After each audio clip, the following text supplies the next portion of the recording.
welcome to another edition of The Murder Mentality.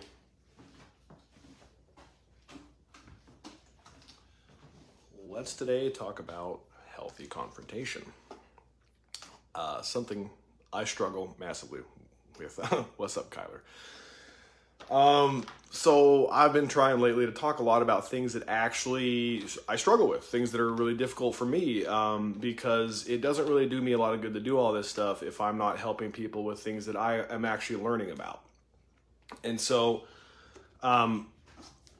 through the myriad of experiences I had as a child and throughout my life, I became a very anti-confrontational person. And I know it seems like I'm not that guy at all. Like I'm probably super confrontational, but what I didn't have was healthy confrontation. So I'd have like a lot of passive aggressive bullshit. I'd be, weird and bitchy with people on Facebook and this, that, and the other. But really, what I've had to learn lately, which is a really, really powerful tool, is how to have healthy confrontation, how to come from a place with humility and attack the problem and not the person. And too often, and it's consistent in our culture right now that people attack one another and not the problem. Oh, well, that's what a liberal would say. Oh, well, that, of course, a Republican would say that. Oh, blah, blah, blah, blah, blah, libtards, fucking Nazis, blah, blah, blah, blah, blah, blah. But what that's doing is that's actually not creating any type of compromise. We're not having a healthy conversation because we're not attacking the problems together. We're attacking each other instead of the problems. We're dividing.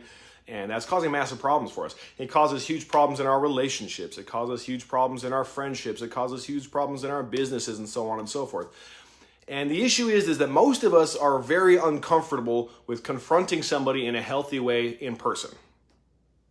But we're very comfortable with confronting them not face to face. We're very comfortable with confronting them online and doing so in a way that's very just cringy. And I know because I used to be like that real bad. And I have the desire to act like that sometimes. It's gross, but I choose not to. And that's really the powerful thing there is I really try to choose not to behave in ways that feel cringy when other people behave towards me like that. That golden rule, treat others how you would like to be treated, is not actually a suggestion. It's like a requirement, because when you don't do that, you absolutely get the negative returns on your negative actions. That is just how it works. I wouldn't call it karma, but it's definitely a level of like, you get what you put out. You get what you believe. And when you believe everything's negative, you see everything as being negative. So even if nothing negative is directly returning to you from your actions, you're still acting like a dickhead. And that in and of itself means that you're obviously struggling with something. So throughout, like I said, the myriad of experiences I had as a child and the various things that happened to me, I had a really hard time talking to people about things that were bothering me. So I would do this thing. I was like, it's not a big deal. Don't worry about it. It's not a big deal. But I'm looking back and I'm learning about myself that people ask me all the time, are you okay, dog? Are you sure you're okay with this? Because actually I wasn't. But I would say, yeah, I'm cool with it because I didn't want to rock the boat.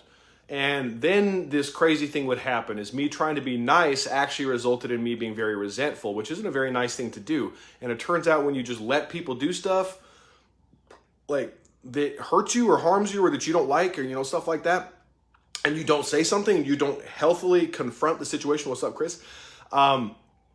You are actually actively creating more conflict, because when you don't address that in a healthy fashion, you eventually build resentment. And when you resent somebody, the way they breathe can make you want to stab them in the neck. Obviously, that's not healthy. So we need to address our feelings with people consistently. And you'll find, especially if you're like in a marriage or you're in a long-term relationship of some kind, business partners, your kids, anything, you'll find that when you have the healthy confrontations, that you have healthy responses from them, at least most of the time. Like Lacey said something one time that I really loved, is like, the situation's not up for debate, but it is okay for us to talk about our feelings in it. And that was like, it was actually about something that didn't even involve me, but I was like, woo, yeah, man, that hits. I like that. I like that a lot, because really it's okay to say, no, I'm not all right with this. No, no. That's a complete sentence. You don't have to explain why you don't like something. Now, obviously, we shouldn't try to manipulate people by not being willing to communicate. But if somebody says, hey, do you mind if I have your last fries? Or like, can I have your drink or whatever? You can just say no. You don't have to give it to them. It's not actually polite to give something to somebody that you would prefer not to because you want it. I mean, it can be. if that person's like really thirsty and don't have any means of their own or whatever the hell else, but it's like the same thing as like you get that one person at the office. I don't smoke no more, but I know that there was always that one person that bummed a cigarette from everybody, and they always hated giving that motherfucker a cigarette, but they do it because they're like, oh, that's the nice thing to do. Yeah, sure, here, take a cigarette, whatever. But what happens is that you build resentment towards that person, and eventually your behaviors start representing that resentment. It comes out of us because people that choose not to have healthy confrontation and conflict actually resolve their conflict internally towards that person. So eventually you just kind of end up hating that person. And that's not fucking healthy. That's not healthy for us. It's not healthy for them. And we're denying them the learning experience of understanding that actually they're affecting other people around them by being afraid to talk to them. And personally, this is something I've struggled with massively. I was always the kind of dude that would let you literally step on my fucking face and say, hey, is your foot okay? Is that comfortable? And that's just not healthy. And the other hard part about that, man, is that really you're making yourself into a victim, but then eventually you get resentful, and then you become a person that actually dislikes that person. And before you know it, there's this whole fucking toxic stew of dumb bullshit that's going on, all because you just didn't want to say no. Let me say it again. No. It sounds so easy, but internally it can be really hard. You know what I mean? Like, your husband or your wife asks you, hey, I would like to do this. Can we go do this? You can just say, no, I don't want to.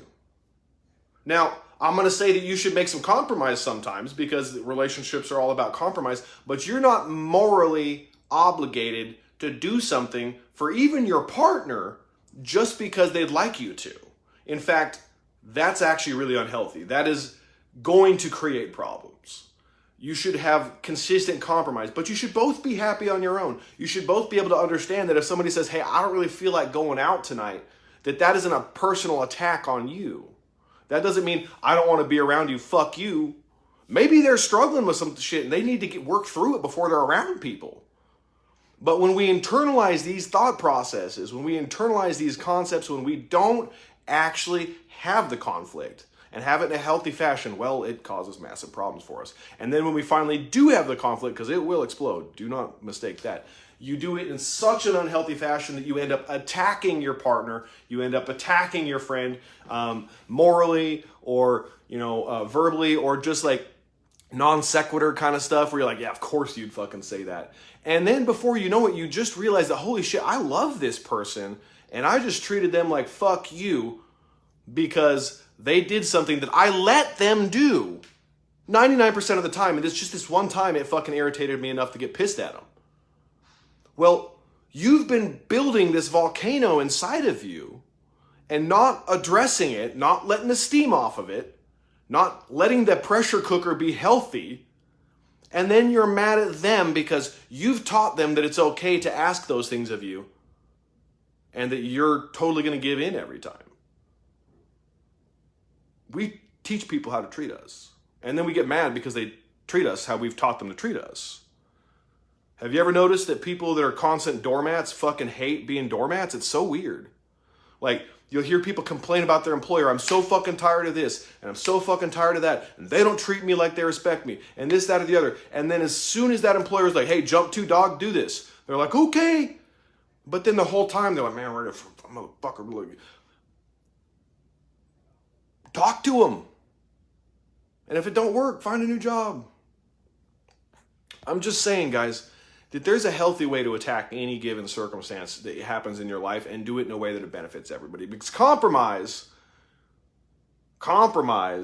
doesn't involve being emotionally fucking satisfied. It doesn't involve being emotionally taken care of in this situation. What it does involve is having the needs of everybody, the basic needs of everybody met, and everybody sacrificing a little bit in the situation so that both parties or all parties involved get some benefit and get some sacrifice. That's how real conflict resolution happens. Because when we don't do that, if you have to compromise with somebody and you're so stoked afterwards, you're like, holy shit, that worked out, you probably just took advantage of them and didn't realize it.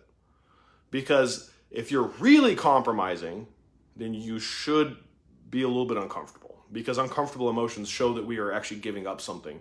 And we are uncomfortable when we give up things that we don't necessarily want to, but we probably need to, like behaviors are a great example of that. If we don't learn that we need to give up behaviors that we're comfortable with in order to have better behaviors, we will continue to enact those things on the people around us. We will carry the trauma from our childhood into our children's childhood and give them the same fucking trauma without actually having to traumatize them, because they'll just act how we act. And kids never fail to mimic their parents. And they'll act how we act, and they didn't even have to have the fucking trauma. We gifted it to them. And they'll have the same fucking struggles in their life, just like we did, and probably similar traumas eventually, because that will attract those types of traumas, because we're not addressing what we need to do. You can't just break into your kid's room and be like, you little motherfucker, how come you never clean? What the fuck is wrong with you? Don't you understand how to put clothes away? Why would you ever listen to somebody that talk to you like that?